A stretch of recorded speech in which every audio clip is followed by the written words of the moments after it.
Olá, eu sou Odair Giraldin e este é o Índios Cast. Nós estamos começando essa atividade e temos a honra de, na primeira edição, conversarmos com João Paulo, a quem eu dou bom dia. Bom dia, professor. João Paulo, você poderia, por favor, falar um pouco sobre você, se apresentar? O seu nome, né, ou os seus nomes, sendo indígena, eu sei que você deve ter mais de um nome, a sua origem e a sua formação.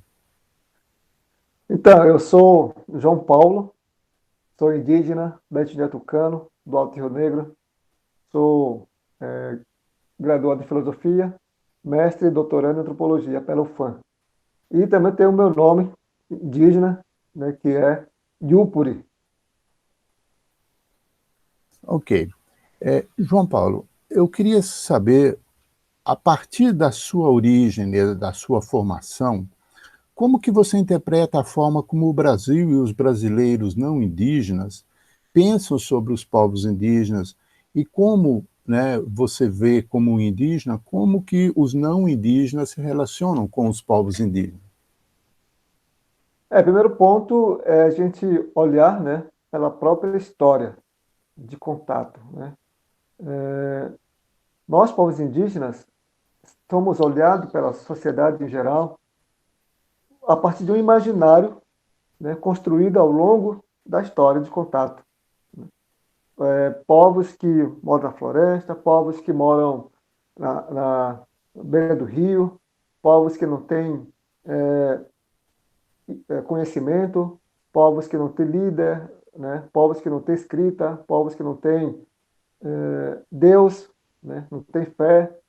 Então, a partir desse imaginário que os brasileiros olham a gente, né, e vê como povos coitados, que moram, né, nas grandes florestas, que não têm tecnologia, que estão isolados, né, que não é verdade. Né? Então, esse imaginário é muito forte na sociedade brasileira e outras sociedades. Eu digo isso porque por uma experiência muito clara, muito presente. Né? Foi quando o fato que aconteceu com minha sobrinha, por exemplo. Né? Minha sobrinha veio se tratar da picada de cobra, né, aqui em Manaus, e os médicos, a primeira coisa que quiseram fazer foi amputar o pé dela, né? E quando nós entramos com uma contraproposta, dizendo assim, bom, antes de cortar, podemos fazer uma experiência de tratamento de conjunto, né? Tanto os médicos quanto o meu pai, que é comum, que estava aqui comigo, né, em Manaus, né? E meus tios.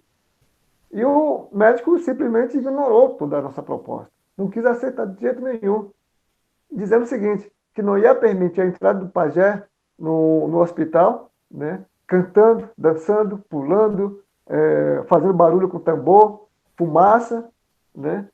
E que o hospital era um lugar de doente, lugar de silêncio. Aí eu falei para ele, o senhor está muito certo, mas pelo que me parece, o senhor conhece e gosta muito do boi bumbá, né? O pajé do boi bumbá. O pajé do boi bumbá que faz isso. Pula, canta, dança, aquele cocasdão todo e cura o boi. A gente não cura o boi, falei. A gente come o boi. É diferente. Então, esse imaginário é muito forte na sociedade. Né? Então, desmistificar isso, propor que povos indígenas são povos diferentes, que têm cosmologia diferente, que têm conhecimento diferente do que é colocado para nós, esse é o papel fundamental para nós. Né? Ok. E a outra questão é, como você, sendo indígena, como você acha que os povos indígenas veem os brasileiros não indígenas? Então, no primeiro momento, eu posso dizer que os indígenas olham a sociedade como um modelo de vida, modelo a seguir, né?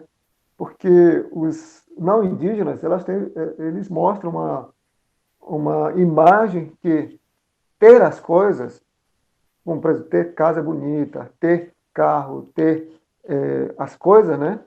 Televisão, ter celular, isso, tudo aquilo é muito fascinante. Né? apresenta-se como um modelo de vida que as pessoas devem seguir, ou lutar para isso, ou perseguir isso, né? Então, os povos indígenas olham nesse modelo como um modelo a ser alcançado, né? Como um modelo a ser seguido, né? E, além desse modelo, existe também um modelo de conhecimento, que nós somos seduzidos a entrar, né? Por exemplo, a escola é um modelo de vida que te vai conduzir para uma vida de profissionalização. Hoje, por exemplo, ser médico, ser enfermeiro, ser advogado, ser antropólogo, ter essa profissão é um modelo de vida que todos os povos indígenas, os jovens indígenas estão seguindo.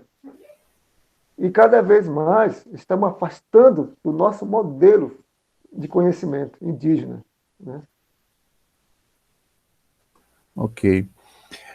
Eu queria, João Paulo, se você podia falar sobre a diversidade cultural e linguística dos povos indígenas de uma maneira geral, e mais especificamente, né, do Amazonas, de onde você é. Então, nós somos aqui, né, mais de 63 povos indígenas, a diversidade é muito grande, e temos uma grande preocupação, né, de que algumas línguas, alguns povos estão assim, deixando de usar suas próprias línguas, né? Então, a língua, como diria os grandes pensadores, né, é recorte do pensamento, né? Quando você fala, você está falando a partir do teu pensamento. O pensamento é recorte de todo o conhecimento de um povo, né? Então, quando a gente olha nessa lógica e as pessoas começam a não usar a própria língua, significa dizer que eles estão afastando todo o conhecimento que eles têm, toda a cosmologia, toda a epistemologia do povo e absorvendo outra epistemologia, outra ciência, outro modelo de vida, né? Então, aqui a gente tem muita preocupação disso, né? Meu povo, por exemplo, a gente está discutindo isso para que nós continuamos falar nossa língua, né? Como eu falei, a palavra para nós, a língua para nós, é que transforma e também pode matar, né? Então, o que eu estou dizendo, o que eu quero dizer com isso é, quando os nossos especialistas, né, Cumuã, conhecido como pajé, pegam uma água, um elemento qualquer, começam a falar sobre isso, versar sobre esse elemento pelas palavras, né, elas estão transformando em remédio aquela água ou aquele elemento. Portanto, a palavra é importante, a língua é importante, porque a língua transforma, a palavra transforma as coisas. Na medida que a gente começa a deixar de falar a nossa língua, estamos perdendo esse poder de transformação da palavra, né? Estamos perdendo o nosso conhecimento, né? Então, a diversidade é fundamental para isso, e dizer que os povos indígenas têm seus modelos de conhecimento diferente desse modelo que nós aprendemos na universidade. Eu costumo dizer assim, nós somos povos de oralidade, enquanto outro conhecimento constrói seu conhecimento a partir da escrita. Então, são dois modelos diferentes, distintos. Não é nem pior nem melhor, mas são dois modelos diferentes. Quando eu digo que a palavra para nós é importante, que nós somos povo da oralidade, é isso que eu estou dizendo. Que nós somos povos que construímos conhecimento a partir da oralidade. É nosso modelo, né? E a ciência constrói ou produz seu conhecimento a partir da escrita, né? Meu avô dizia muito isso, né? Dizia assim, para os brancos, o papel fala, dizia, né? Papel, quando eles olham esse papel, olhou e fez, o que tiver escrito ali, eles vão fazer, ele fazia. Porque o papel fala para eles. Para nós não, dizia. É a palavra, né? Dizia assim, se você vai dizer para os teus amigos que amanhã você fará aquilo, ou uma festa, certo? Você vai ter que fazer, porque você está empenhando sua palavra. Se você não fizer a tua promessa, ou aquilo que você acordou com eles, você vai ser considerado como mentiroso para toda a vida. Ninguém mais vai acreditar em você. Né? Então, para nós isso é muito importante. Né? A gente constrói nosso conhecimento, nossas relações, e relações políticas, relações familiares, a partir da palavra, né? De empenho da palavra. João Paulo, então, como você relaciona esse poder da palavra com essa ideia do manejo do mundo? Então, nós temos essa relação, né, que a partir dos nossos mediadores, que são nossos especialistas, que é conhecido como pajé. Eu arrisco de chamar de especialista para não cair nesse erro de pajé, porque pajé me parece muito restritivo. Mas na medida que eu chamo de especialista, estou dizendo que nós temos vários tipos de especialidades. Por exemplo, nós temos especialista Yaí, Kumu e Baiá, que seriam principais pessoas que cuidam da saúde do coletivo e das pessoas. Né? Portanto, o pajé não corresponde a três especialidades. Eu chamo por isso de especialista. Então, eles são formados para isso. Né? Tem uma formação, né? Construção do corpo e a formação para poder ter essas relações cosmopolíticas, né? Ou comunicação cosmopolítica. Primeiro momento é que nós consideramos, povos indígenas, consideram que todos os domínios são habitados por outros humanos. Né? Por exemplo, o espaço aéreo é habitado por humanos. Terra, floresta é habitado por humanos. O domínio aquático é habitado por humanos, que nós chamamos de Waimaçã. Waimaçã. Os Yanomami vão chamar de Chapiri, né? E outros povos vão chamar de com outras denominações próprias. Não são espíritos, são humanos que moram no outro domínio, sobre outras condições. Né? É com eles que nossos especialistas relacionam, comunicam, através de sonho, através de ter tomado ayahuasca, né, ou carpi, que a gente chama, ou através de outros elementos, né, que eles detêm para poder acessar e comunicar. Então, o manejo do mundo está muito relacionado nessa inter-relação de comunicação entre humanos e esses humanos que habitam nesse domínio. Eu costumo dizer assim, nós, humanos, né, aqui desse domínio, nós temos nossa casa, né? Nós temos nosso terreno, né? Aí a gente, para cuidar nossa casa, nosso terreno, a gente cerca, né? Ou, pessoas que têm maior aquisição econômica, eles colocam fio elétrico, cerca elétrica, vigia, né? Pessoas que não têm, fazem um muro, colocam elementos de protetivo, né? Como caco de vidro, para o ladrão não entrar, não é? Daí a gente cuida nossos cachorros, nossos... Então, da mesma forma, esses humanos que moram nesses domínios, terra, floresta e aéreo, também cuidam das coisas. Cuidam da floresta, cuidam dos animais, cuidam da água, cuidam da terra, de tudo que existe ali. Portanto, quando você vai pegar algum recurso daquele, você tem que comunicar com eles. Por exemplo, nós, do Alto Rio Negro, antes de fazer qualquer roçado, a gente pede licença desses seres humanos que habitam naquele lugar. Né? Pedir mesmo, pedido, sim. Eu vou pegar esse pequeno terreno, eu vou derrubar tantas árvores, mas não vou prejudicar você, né? Enquanto isso, porque também eu preciso plantar para manter minha família, para ter comida, para ter isso, aquilo. É um diálogo mesmo. Quando os nossos velhos especialistas pedem licença, estão fazendo essa comunicação. Depois vem o quê? Faz roçado. Né? Para queimar também existe uma outra comunicação. Né? Para não alastrar o fogo na mata, eles fazem outro bacessé para conter o limite onde o fogo pode alcançar. Né? Existe uma forma de bacessé. Depois que queimou, faz abrandamento do calor da terra.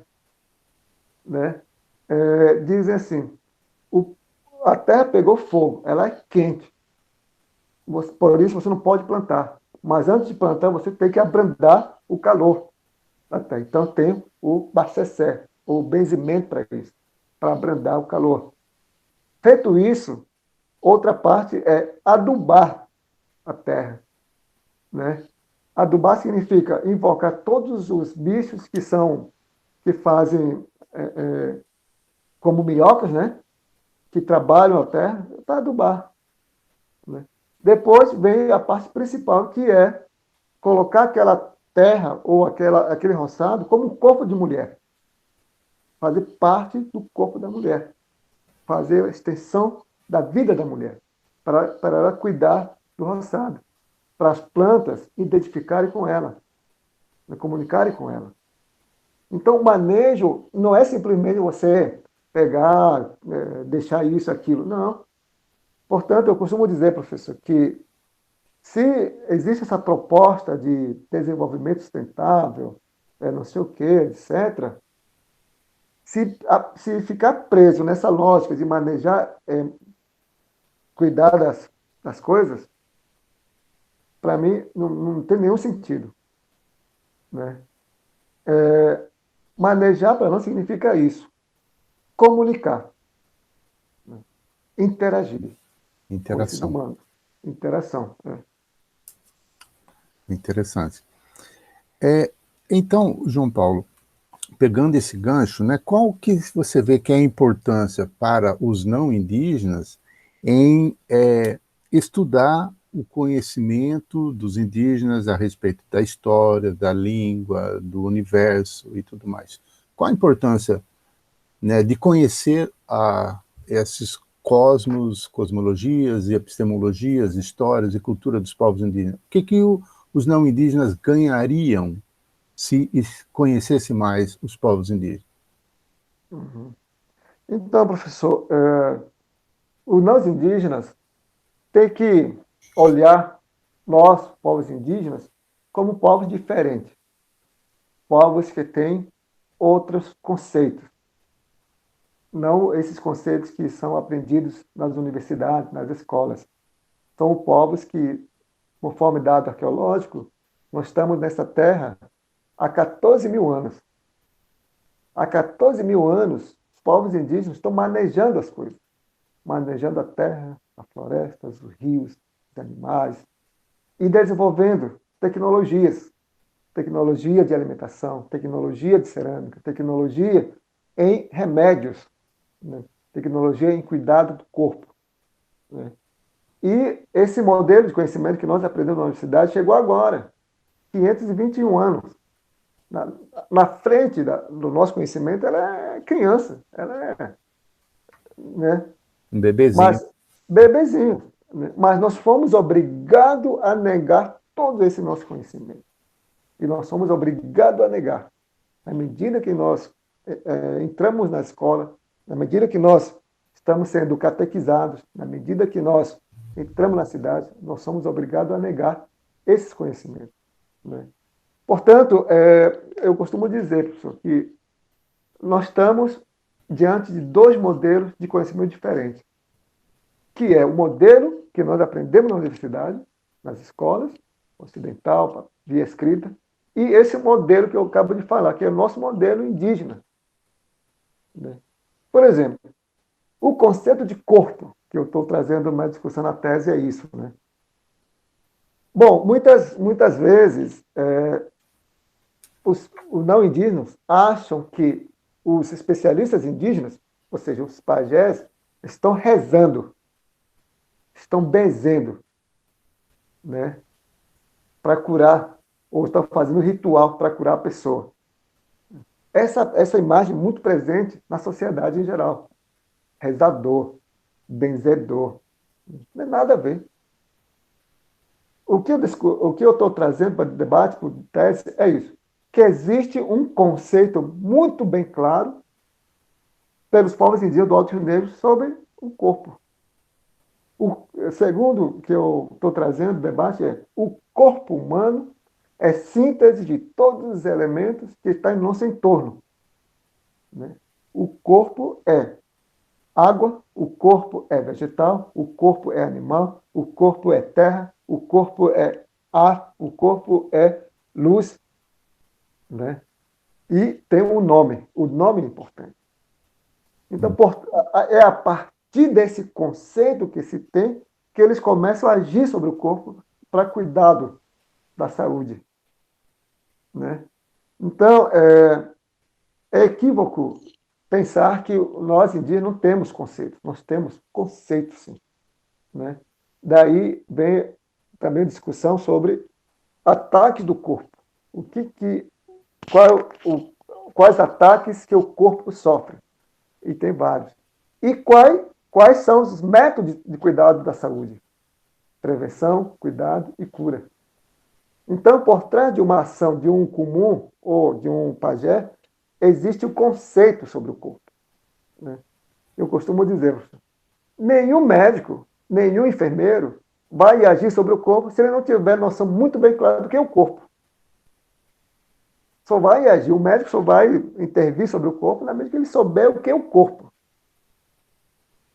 Da mesma forma, o nosso especialista tem uma noção muito bem clara desses conceitos, né, do corpo, que não é o corpo biológico, né, é um corpo que está numa teia de relações, como eu falei, as dimensões todas. Né? Portanto, saúde e doença perpassam nessa lógica de relações. Então, a sociedade já pode aprender com a gente, nós temos muito a contribuir. Aliás, a medicina, outros conhecimentos, é construída a partir do nosso conhecimento, né? Pega nós como informantes. Né? Yeah. Nós temos que parar de ser informantes, nós temos que ser teóricos. Protagonistas. Isso mesmo. João Paulo, então, como que você vê que, como a escola não indígena deveria, então, abordar, pensando na escola de educação básica das crianças e tal, não indígena, como que elas deveriam trabalhar para melhorar, então, essa relação entre povos indígenas e não indígenas, né, mostrando esses dois modelos de mundo teóricos e de conhecimento que você falou? Primeira coisa, professor, é decolonizar esses conceitos, né? Já está cristalizado. Por exemplo, o etno. O conhecimento indígena virou tudo etno, né? Etnomatemática, etnobiologia, etnobotânica, etnohistória, tudo se tornou etno. Se não, é conhecimento tradicional, né? Conhecimento tradicional, conhecimento milenar. Tem que decolonizar esses conceitos. De repente, vão me chamar que eu sou etno João Paulo, né? O etno Anacleto, que é meu irmão. O etnoantropólogo. Antropólogo, né? Então primeiro tem que acabar com isso. Né? E inserir que o conhecimento indígena, como falei, é oralidade. Quem detém os conhecimentos, além de linguagem e tal, são os nossos especialistas comuns, né? Ou as pessoas que formaram para isso, têm formação para isso. Né? Então, a escola deveria, no meu ponto de vista, oficializar esses conhecedores. Né? Porque tem uma lógica muito bem colocada no conhecimento indígena, que as crianças devem aprender primeiro as histórias dos seres. Por exemplo, a gente traz um pouco nesse menor, né, essa visão. Né? Tem historinhas. Para pessoas que não conhecem, pode parecer histórias de mitos ou uma lenda. Mas, para nós, essa história é fundamental, porque dali que nós extraímos explicações sobre o que é as coisas, sobre a questão moral, questão comportamental, sobre regras, né, que a gente deve adotar para ter qualidade de vida. Portanto, essas histórias são introdução para manejo do mundo. Ou seja, quando os especialistas vão ser comum, ou Iaí, ou pajé, né, eles vão lançar mão dessa história e, pela linguagem, manipular isso para comunicar com outros humanos que estão nesses outros domínios. Então, as escolas ou a política da educação tem que levar a sério essa diferença que estou falando, né? Ou seja, cooficializar esses conhecedores seria uma maneira, né? Uhum. E na prática, na sala de aula, do dia a dia, né, que recado você daria para os professores não indígenas, não que estejam nas áreas indígenas, mas pensando nas escolas das cidades, que recado você daria para esses professores para ajudar a pensar e melhorar essa relação entre povos indígenas e não indígenas? Então, eu queria dar, né, como recado para professores de que estamos falando de dois modelos de conhecimento diferentes. Um modelo de conhecimento que é universal, que nós aprendemos na escola, a escola é isso, né? E o modelo nosso, indígena, de construir conhecimento pela oralidade, né? Os professores, primeiro, devem despojar desses conceitos que nós aprendemos na universidade, nas escolas. Por exemplo, palavra espírito, que eu disse, né?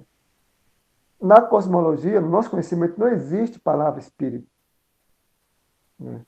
Existe humanos com quais nos interagimos, né?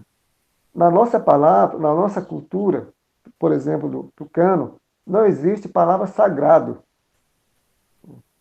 Existem lugares onde habitam os humanos, onde nós temos que respeitar aquilo, temos que comunicar, pedir licença, né?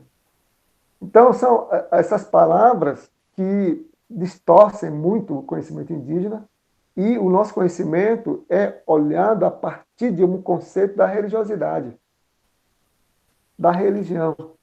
Por isso que vem essas palavreadas de benzedor, fé, sagrado, né? Que não é. É um outro modelo de conhecimento. Com muito respeito, religião é um modelo de conhecimento específico, né? Assim como a ciência é, assim como outros conhecimentos é. O nosso modelo é outro. Como falei, pela palavra que constrói as coisas, né? Então, aos professores, eu gostaria de dizer que eles entendessem esse modelo de conhecimento diferente, né? Que eles levassem a sério os conceitos indígenas, né? Como eu falei, tem vários conceitos, né? Um dos conceitos que eu estou trazendo é sobre o conceito do corpo, né? Outros conceitos que a gente traz aqui são esses, né? O pensamento, o conhecimento indígena está fundamentado em três grandes conceitos. Kirtil Kunsé, pelo tucano, vou falar, né? Que foi chamado de ou de mitologias. Barcessé, que foi chamado de benzimentos. Barçamolém, que foi chamado de rituais. São grandes conceitos. Aí, para o pessoal conseguir entender, eu sempre falo assim, a ciência também está fundamentada em três grandes conceitos. Reino animal, mineral e vegetal. Né? Dali que vai destrinchar todas as outras disciplinas de conhecimento mais específico. Então, nós criamos esse modelo aqui pelo NEAI, né? Indígenas, estudamos, debruçamos isso e chegamos a criar esse modelo de compreensão do conhecimento indígena a partir desses três grandes conceitos. Então, acabou de falar. Tilbucé, Bacessé, Bassamão. Isso a gente traz aqui, né? E depois vem todos os outros trabalhos que nós desenvolvemos, né? Por exemplo, aqui, eu vou pegar essa coleção, né?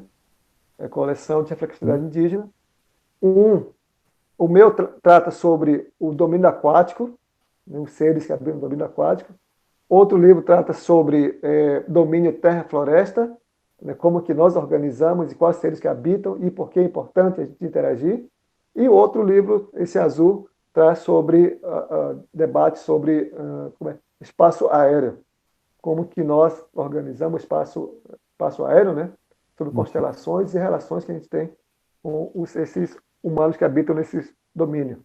Então, são um trabalho que a gente vem desenvolvendo a partir dessa questão que o senhor está nos perguntando. Então, a gente poderia dizer que o primeiro passo seria a gente, os professores nas escolas, terem consciência que o conhecimento que eles aprenderam e que eles trabalham na escola é um conhecimento particular e não é geral, não é universal. Então, é o conhecimento ocidental a respeito do mundo.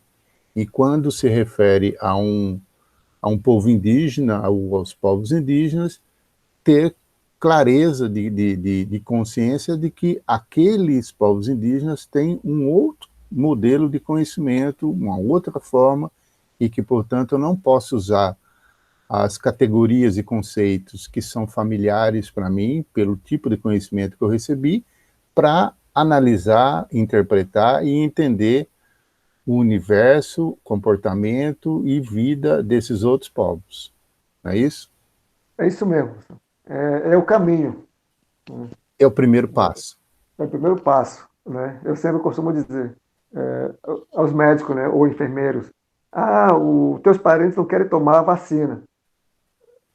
Tá certo, né? Porque é outro modelo de construção do corpo, de cuidar do corpo, né? Mas por trás de uma negação existe uma concepção.